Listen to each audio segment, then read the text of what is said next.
Philadelphia ஊழியங்கள் வழங்கும் திறந்த வாசல் நேரம்.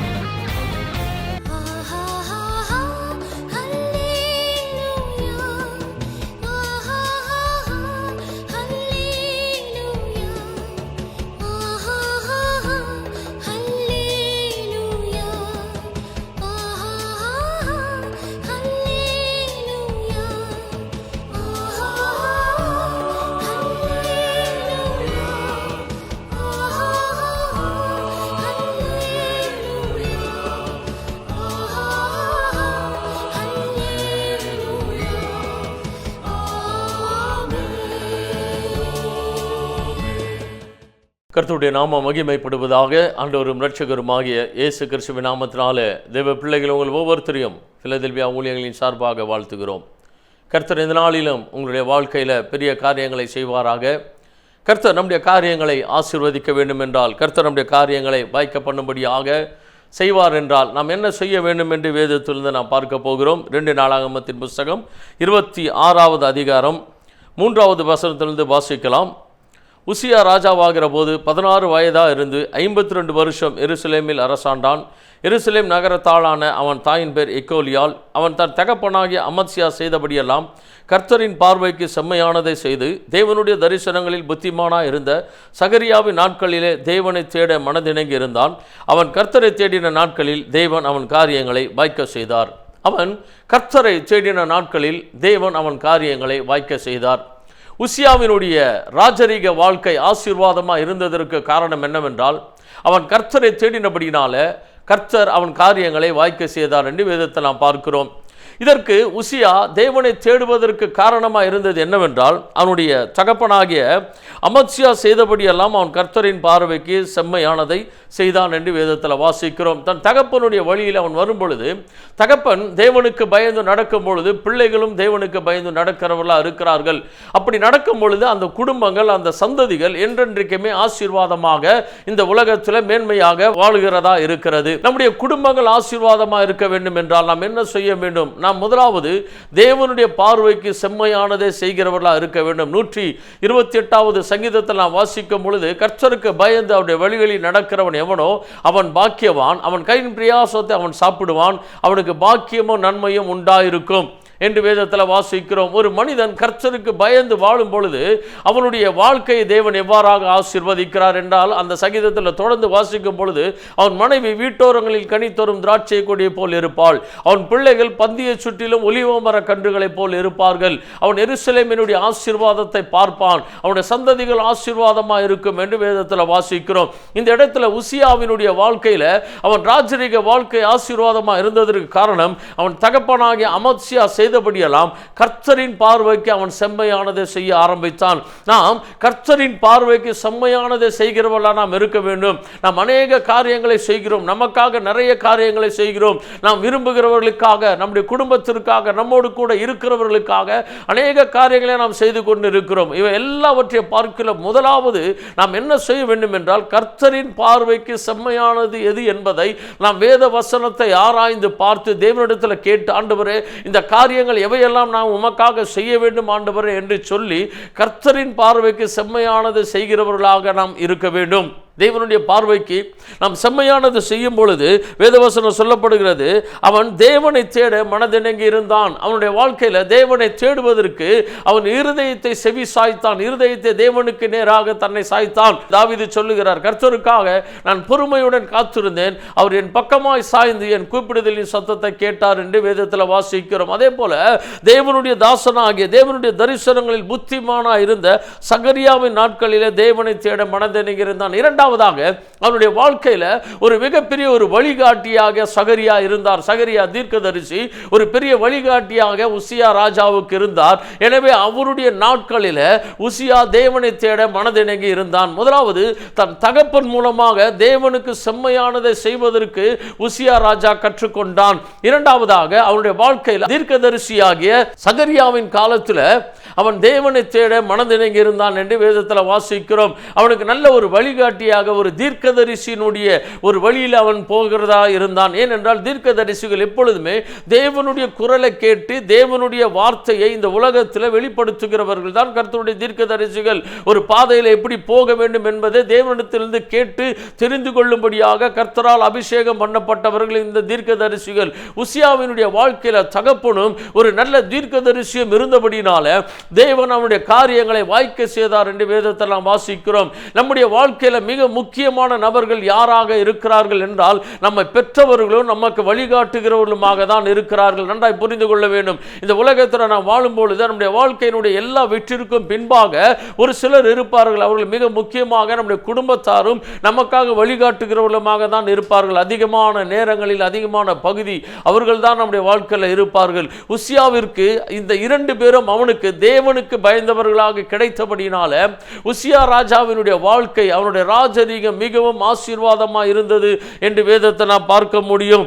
ஏனென்றால் கர்த்தர் அவனுடைய காரியங்களை வாய்க்க செய்தார். எப்பொழுது அவன் கர்த்தரை தேடின நாட்களில் முதலாவது அவனுடைய தகப்பனாகிய அமத்சியா செய்தபடியெல்லாம் கர்த்தருடைய பார்வைக்கு செம்மையானதை அவன் செய்ய ஆரம்பித்தான். இப்பொழுது அவனுடைய வாழ்க்கையில் தீர்க்கதரிசியாகிய சகரியா வரும்பொழுது இன்னும் அதிகமாய் தேவனை தேடுவதற்கு அவன் மனதிணங்கி இருந்தான். அவனுடைய இருதயத்திலிருந்து தேவனை தேட ஆரம்பித்தான். முதலாவது கர்த்தருக்கு செம்மையானதை செய்ய ஆரம்பித்தான். அவனுடைய தகப்பனாருடைய வழியில தகப்பன் சொல்லிக் கொடுத்தது போல கர்த்தரின் பார்வைக்கு செம்மையானதை செய்கிறான். இரண்டாவதாக தீர்க்கதரிசியாகிய சகரியா சொல்லுகிற வண்ணமாக தேவனை தேடுவதற்கு அவன் தன்னுடைய இருதயத்தை தேவனுக்காக திறந்து கொடுத்தான். இப்பொழுது என்ன நடக்கிறது என்றால் கர்த்தர் அவன் செய்கிறது எல்லாம் வாய்க்க செய்தார் என்று வேதத்தில் வாசிக்கிறோம். ஒன்றாவது சங்கீதத்தில் வாசிக்கிறோம், துன்மார்க்கருடைய ஆலோசனை நடவாமலும் பாவிகளுடைய வழி நில்லாமலும் பரியாசக்கார உட்காரும் இடத்தில் உட்காராமலும் கர்த்தருடைய வேதத்தில் இரவும் பகலும் தியானமா இருக்கிற மனுஷன் பாக்கியவான். அவன் நீர்க்கால்களின் ஓரமாய் நடப்பட்டு தன் காலத்தில் தன் கனியை தந்து இலையுதிராது இருக்கிற மரத்தை போல் இருப்பான். அவன் செய்வதெல்லாம் வாய்க்கும் என்று வேதத்தில் வாசிக்கிறோம். கர்த்தருடைய வேதத்தில் இரவும் பகலும் தியானமா இருக்கிற மனிதன் அவன் தியானமா இருப்பதற்கு முன்பாக அவன் தன்னுடைய வழியை எப்படி செம்மைப்படுத்துகிறான். துன்மார்க்கருடைய ஆலோசனையில் அவன் ஒருபோதும் நடப்பது கிடையாது. தேவனுடைய ஆலோசனையை தவிர்த்து துன்மார்க்கருடைய ஆலோசனையின்படி ஒருபோதும் போகாமல் கர்த்தர் என்ன சொல்லுகிறாரோ அந்த ஆலோசனையில் நடக்கிறவனாகவும் பாவிகளுடைய வழி நில்லாமலும் தேவனுக்கு விரோதமாய் கிரியை செய்கிறவர்களுடைய வழி நில்லாமலும் பரியாசக்காரர் உட்காரும் இடத்தில் உட்காராமலும் இருந்து அவன் இரவும் பகலும் வேதத்தை தியானிக்கிறவனாய் இருக்கும் பொழுது கர்த்தர் அவன் காரியங்களை வாய்க்க செய்கிறார் என்று வேதத்தில் வாசிக்கிறோம். அதே போலதான் இந்த இடத்துல உசியா ராஜாவை குறித்து பார்க்கும் பொழுது அவன் முதலாவது தேவனுடைய பார்வைக்கு செம்மையானதை செய்ய ஆரம்பிக்கிறான். அடுத்தபடியாக அவன் தேவனை தேட மனதிணங்கி இருந்தான். பார்க்கும் பொழுது கர்த்தர் அவன் காரியங்களை வாய்க்க செய்தார். நாம் செய்கிற காரியங்கள் ஆசீர்வாதமாக இருக்க வேண்டும் என்றால், நம்முடைய காரியங்களை கர்த்தர் வாய்க்க பண்ண வேண்டும் என்றால் நாம் முதலாவது தேவனுடைய பார்வைக்கு செம்மையானதை செய்கிறவர்களாக இருக்க வேண்டும். அடுத்தபடியாக தேவனை தேடுவதற்கு நாம் மனதிணங்கி இருந்தவர்களாக இருக்க வேண்டும். நம்முடைய இருதயத்தை ஆண்டவர் பார்க்கிறார். மனுஷன் முகத்தை பார்க்கிறான், கர்த்தரோ இருதயத்தை பார்க்கிறார். நான் செய்வதை யார் வேண்டுமானாலும் பார்க்கலாம், ஆனால் நான் சிந்திப்பதை ஒருவராலும் அறிந்து கொள்ளவே முடியாது. ஆனால் ஆண்டவர் வெளியரங்கமான கிரியைகளை பார்க்கிறோம். முதலாவது உள்ளான மனிதன் என்ன இருக்கிறான் என்பதை, எப்படி இருக்கிறார் என்பதை ஆண்டவர் பார்க்கிறார். நம்முடைய சிந்தனைகளை தேவன் அறிந்து கொண்டிருக்கிறார். எனவே நம்முடைய இருதயத்திலிருந்து நாம் ஆண்டவரை தேடுகிறோமா? கட்டாயத்திற்காக தேடுகிறவர்கள், ஆதாயத்திற்காக தேடுகிறவர்கள், வேறு வழியே இல்லை என்று தேடுகிறவர்கள் என்று இல்லாமல் உண்மையான முழு இருதயத்தோடு ஆண்டவரை யாரெல்லாம் தேடுகிறார்கள் என்பது ஆண்டவருக்கு மாத்திரமே தெரியும். ஆண்டவர் சொல்லுகிறார், அவர்கள் தங்கள் நாவினால் என்னை கனம் பண்ணுகிறார்கள், அவர்கள் இருதயமோ எனக்கு தூரமா இருக்கிறது என்று ஆண்டவர் சொல்லுகிறார். தங்கள் நாவினாலே கனம் பண்ணுகிறார்கள், வெளியரங்கமாக ஆண்டவரை பாடுகிறார்கள், ஆண்டவரை துதிக்கிறார்கள், செபிக்கிறார்கள், எல்லாம் இருந்தாலும் அவர்கள் இருதயம் எனக்கு தூரமா இருக்கிறது. அவர்கள் இருதயத்தில் உலகத்தினுடைய காரியங்கள், உலகத்தினுடைய முக்கியமான காரியங்களுக்கு முதலிடம் கொடுத்து விட்டு தங்களுடைய நாவினாலே ஆண்டவரை மகிமைப்படுத்துவதனால ஆண்டவர் ஒருபோதும் பிரியப்படுகிறது கிடையாது. எனவே தேவனை தேடுவதற்கு மனது இணங்கி இருந்தான். நம்முடைய இருதயம் ஆண்டவருக்காக எப்பொழுதும் திறக்கப்பட்டதா இருக்க வேண்டும். நம்முடைய இருதயத்தில் கிறிஸ்து இயேசுவில் உள்ள சிந்தையே உங்களிலும் இருக்க கடவுது என்று வேதத்தில் வாசிக்கிறோம். நம்முடைய சிந்தனை முதலாவது தேவனுக்கு பிரியமா இருக்க வேண்டும். நம்முடைய இருதயம் தேவனுக்கு பிரியமா இருக்க வேண்டும். நம்முடைய இருதயத்தில் தேவனாகிய கர்த்தர் ஆளுகை செய்ய வேண்டும். நம்முடைய உள்ளத்தில் பலவிதமான மனிதர்கள், பலவிதமான உலகத்தின் காரியங்கள், உலகத்தின் மேன்மைகள் இவை எல்லாவற்றையும் இருதயத்தில் வைத்து விட்டு எங்கோ ஒரு இடத்துல ஆண்டவரை தேடும் பொழுது கண்டிப்பாக முன்பாக அந்த காரியங்களை தேவன் ஆசீர்வதிப்பது கிடையாது. ஏனென்றால் அவருக்கே முதலிடம் கொடுக்க வேண்டும், அவருக்கே முக்கியத்துவம் கொடுக்க வேண்டும். உன் முழு இருதயத்தோடும் முழு பலத்தோடும் முழு ஆத்துமாவோடும் உன் தேவனாகிய கர்த்தரிடத்தில் நீ அன்பு கூறுவாயாக என்று ஆண்டவர் சொல்லியிருக்கிறார். நாம் எப்படி ஆண்டவரை நேசிக்க வேண்டும் என்பதை ஆண்டவர் சொல்லியிருக்கிறார். முழு இருதயத்தோடு முழு பலத்தோடு முழு ஆத்மாவோடு ஆண்டவரை நாம் நேசிக்க வேண்டும். என்னை பார்க்கிலும் தன் சகோதரனையாவது சகோதரியாவது தாயையாவது மனைவியாவது நேசிக்கிறவன் எனக்கு பாத்திரன் அல்ல என்று ஆண்டவர் சொல்லுகிறார். நாம் எல்லாரையும் நேசிக்க வேண்டும். ஆனால் எல்லாரையும் பார்க்கிறோம் நம்மை உண்டாக்கிற நம்முடைய தேவனாகிய கர்த்தரே நாம் அதிகமாய் நேசிக்க வேண்டும் என்று ஆண்டவர் சொல்லுகிறார். இப்படி நாம் இருக்கும் பொழுது நம்முடைய காரியங்கள் எல்லாவற்றையும் கர்த்தர் வாய்க்க பண்ணுகிறவராக இருக்கிறார். செய்கிற காரியங்கள் எல்லாவற்றையும் கர்த்தர் ஜெயமாய் நடத்துகிறவராக இருக்கிறார். எங்களுக்கு எப்பொழுது ஜெயம் கொடுக்கிற தேவனுக்கு ஸ்தோத்திரம் என்று வேதத்தில் வாசிக்கிறோம். எங்களை எப்பொழுது வெற்றி சிறக்க பண்ணி எல்லா இடங்களிலேயும் எங்களை கொண்டு உம்மை அறிகிற அறிவின் வாசனையை வெளிப்படுத்துகிற எங்கள் தேவனாகிய கர்த்தருக்கு ஸ்தோத்திரம் உண்டாவதாக என்று வேதத்தில் வாசிக்கிறோம். நம்ம எப்பொழுது வெற்றி சிறக்க பண்ண தேவனாகிய கர்த்தர் ஆயத்தம் உள்ளவராக இருக்கிறார். நமக்கு எல்லாவற்றிலும் ஜெயத்தை கொடுப்பதற்கு தேவன் ஆயத்தம் உள்ளவராக இருக்கிறார். நாம் செய்ய வேண்டிய காரியம் என்னவென்றால் கர்த்தரின் பார்வைக்கு செம்மையானது செய்கிறவர்களாக இருக்க வேண்டும். தேவனை தேடுவதற்கு எப்பொழுது நம்முடைய இருதயம் திறக்கப்பட்டதா இருக்க வேண்டும். இருதயத்தில் உலகத்தின் ஆசைகள், பொருள் ஆசைகள், உலகத்தினுடைய காரியங்களை இருதயத்தில் வைத்துவிட்டு நாம் நேசிக்கிறவர்களுக்கெல்லாம் இருதயத்தில் முதலிடம் கொடுத்துவிட்டு கடைசியாக ஆண்டவருக்கும் ஒரு இடத்தை கொடுப்பது.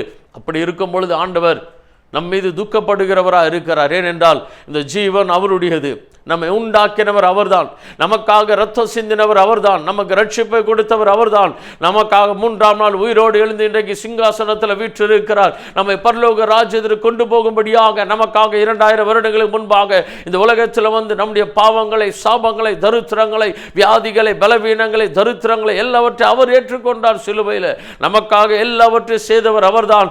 இன்றைக்கு நமக்காக எல்லாவற்றையும் செய்து கொண்டிருக்கிறவர் அவர்தான். எனவே நாம் எப்பொழுதும் அவருக்கே முதலிடம் கொடுக்கிறவர், அவருக்கே முக்கியத்துவம் கொடுக்கிறவர்களாய், அவருக்காக நம்முடைய எல்லா மேன்மையான காரியங்களும் ஆண்டவருக்கு நாம் கொடுக்கிறவர்களாக இருக்க வேண்டும். நம்முடைய திறமைகள், நம்முடைய தாளந்துகள், நம்மிடத்தில் இருக்கிற எல்லா விசேஷமானதும் முதலாவது தேவனுக்காக நாம் கொடுக்க வேண்டியதாக இருக்கும் பொழுது தேவன் நம்முடைய எல்லா காரியங்களையும் அளவில்லாமல் ஆசீர்வதிக்கிறவராக இருக்கிறார். நம்மை வெற்றியாய் நடக்க பண்ணுகிறவராக இருக்கிறார். நீங்கள் எந்த காரியம் எடுத்தாலும் அந்த காரியத்தை தேவன் ஆசீர்வாதமாக முடித்து கொடுப்பார், ஜெயமாய் முடித்து கொடுப்பார். தாவீது போன இடத்திலெல்லாம் தேவனாகிய கர்த்தர் அவனை காப்பாற்றினார். தாவீது போன ஒவ்வொரு இடத்திலும் புத்திமானாய் நடந்து கொண்டான் என்று வேதத்தில் வாசிக்கிறோம். ஏனென்றால் கர்த்தர் அவனோடு கூட இருந்தபடினால அவன் போன எல்லா இடங்களையும் கர்த்தர் அவனுக்கு ஜெயமாக கையில கொடுத்தார். அவனை மிகப்பெரிய ராஜாவாக சிங்காசனத்தில் அமர வைத்தார். யோசேப்போடு கர்த்தர் இருந்தார். அவன் காரிய சித்தி உள்ளவனான என்று வேதத்தில் வாசிக்கிறோம். யோசேப்போடு கர்த்தர் இருந்தபடினால் அவன் செய்த எல்லா காரியங்களும் ஆசீர்வாதமாய் மாறினது. அடிமையாய் போன இடத்துல போத்திபார் அவனை பார்த்து ஆச்சரியப்படுகிறான். சிறைச்சாலைக்கு போகும் பொழுது சிறைச்சாலை தலைவன் அவனை பார்த்து ஆச்சரியப்படுகிறான். கடைசியில் அந்த எகிப்தின் ராஜாவும் அந்த அரண்மனையில் உள்ள எல்லா மந்திரிமார்களும் யோசேப்பை பார்த்து ஆச்சரியப்படுகிறார்கள். கடைசியில் அந்த எகிப்து தேசத்தை அரசாளக்கூடிய அளவுக்கு சிங்காசனத்தில் யோசேப்பு இருந்தான். இவை எல்லாவற்றிற்கும் ஒரே காரணம், கர்த்தர் யோசேப்போடு இருந்தார். நம்முடைய தேவனாகிய கர்த்தர் நம்மோடு கூட இருக்க வேண்டும். நாம் அவரை எவ்வளவு நேசிக்கிறோம், நாம் அவருக்காக எவ்வளவு ஓடுகிறோம், நாம் அவருக்காக எவ்வளவு பிரயாசப்படுகிறோம், அவருக்கே நாம் முக்கியத்துவம் கொடுக்கிறோம் என்பதை அவர் பார்த்து கொண்டிருக்கிறார். அப்படி செய்யும் பொழுது நம்முடைய காரியங்கள் எல்லாவற்றை கர்த்தர் வாய்க்க பண்ணுகிறவராக இருக்கிறார். இந்த நாளிலிருந்து எந்த காரியங்கள் எல்லாம் அநேக ஆண்டுகளாக தடைப்பட்டு இருக்கிறதோ, எந்த முயற்சிகள் எல்லாம் இதுவரையிலும் பிரதிபலன் இல்லாமல் இருந்து கொண்டிருக்கிறதோ, அவை எல்லாவற்றையும் தேவன் இந்த நாளிலிருந்து உங்களுக்கு வாய்க்க பண்ணுவாராக. நாம் செய்ய வேண்டிய ஒரே காரியம், ஆண்டவரே இந்த நாளிலிருந்து உம்முடைய பார்வைக்கு நான் செம்மையானது செய்யும்படியாக என் தேவனை எப்பொழுது தேடுவதற்கு என்னுடைய இருதயம் திறக்கப்பட்டதாக இருக்க வேண்டும். அன்றைக்கு உசியா ராஜாவிற்கு அமத்சியா என்ற தகப்பன் சகரியா என்ற தீர்க்கதரிசி அவனுடைய வாழ்க்கையில் இருந்த பொழுது உசியா ராஜாவினுடைய ராஜரிக வாழ்க்கை ஆசீர்வாதமாக இருந்தது போல அவன் அநேக செல்வங்களை சேர்த்தான். பெலிஸ்தருக்கு எதிராக புறப்பட்டான். பெலிஸ்தருடைய தேசத்திலே அவன் போய் தானியங்களை வைத்தான். எதிரிகளை நிர்மூலமாக்கி எதிரிகளை நடுங்க வைத்தான். இவை எல்லாவற்றிற்கு காரணம் கர்த்தர் அவனுக்கு ஜெயத்தை கொடுத்தார். இந்த நாளிலும் அப்படியாக ஆண்டவரே என்னுடைய வாழ்க்கை, என்னுடைய குடும்பம் ஆண்டவரே ஆசீர்வாதமாக இருக்கும்படியாக, என்னுடைய தலைமுறைகள் ஆசீர்வாதமாக இருக்க வேண்டும் என்றால் என் தேவனாகிய கர்த்தருடைய சமூகத்தில் நாங்கள் உண்மையை உற்சவமாய் வாழ வேண்டும். என் தேவனாகிய கர்த்தரை நாங்கள் உண்மையாய் தேட வேண்டும். என்னுடைய இருதயத்திலிருந்து ஆண்டவரை தேடி செம்மையானவர்களை நான் செய்ய வேண்டும். நல்ல கிரியைகள் அவனவன் கிரியைக்கு தக்க பலன் என்னோடு கூட வருகிறது என்று ஆண்டவர் சொல்லுகிறார். நாம் ஆண்டவருக்காக நிறைய கிரியைகளை செய்யும் பொழுது, ஆண்டவர் எப்பொழுது தேடுவதற்கு நம்முடைய இருதயம் திறக்கப்பட்டு இருக்கும் பொழுது நம்முடைய எல்லா காரியங்களை கர்த்தர் வாய்க்க செய்தவராய் இந்த உலகத்தில் நம்மை மிகப்பெரிய ஒரு ஆசீர்வதிக்கப்பட்ட அடையாளமாக, உதாரணமாக நம்மை அநேகர் பார்த்து பின்பற்றக்கூடிய அளவுக்கு நம்மை தேவனாகிய கர்த்தர் ஆசீர்வாதமாக வைப்பார். இந்த நாளிலே ஆண்டவருடைய சமூகத்தில் நம்ம ஒப்பு கொடுத்து அர்ப்பணித்து நாம் செபிக்கலாம். கர்த்தர் காரியங்களை வாய்க்க பண்ணுவாராக. வானத்தை பூமியை படைத்த சர்வ வல்லமையுள்ள தேவனாகிய கர்த்தாவை, பரலோக பிதாவை நாங்கள் நன்றி செலுத்துகிறோம். இந்த ஆசீர்வதிக்கப்பட்ட இந்த நாளிலும் ஆண்டவரே உம்மை நோக்கி நாங்கள் பார்க்கிறோம். ஆண்டவரே, அன்றைக்கு உசியா ராஜாவினுடைய ராஜரீகம் ஆசீர்வாதமாக இருந்தது போல இன்றைக்கு ஆண்டவரே உம்முடைய பிள்ளைகளுடைய வாழ்க்கை எல்லா விதங்களிலும் ஆசீர்வாதமாக இருக்கட்டும். அப்பா, உம்முடைய பார்வையில் செம்மையானதை செய்து உம்மை தேடுவதற்கு எப்பொழுதும் ஆண்டவரே எங்களுடைய இருதயம் திறக்கப்பட்டு இருக்கட்டும். உம்முடைய நாம் மகிமைப்படுவதாக இயேசு கிறிஸ்துவின் நாமத்தில் வேண்டுகிறோம் எங்கள் நல்ல பிதாவே. ஆமேன், ஆமேன். God bless you. கர்த்தர் உங்களை ஆசீர்வதிப்பார். மேலும் விவரங்களுக்கு நீங்கள் தொடர்பு கொள்ள pastor V. Simon, master of divinity, Philadelphia ministry, number 324, Konnur high road, cellphone 9884569467 மற்றும் 9790826578.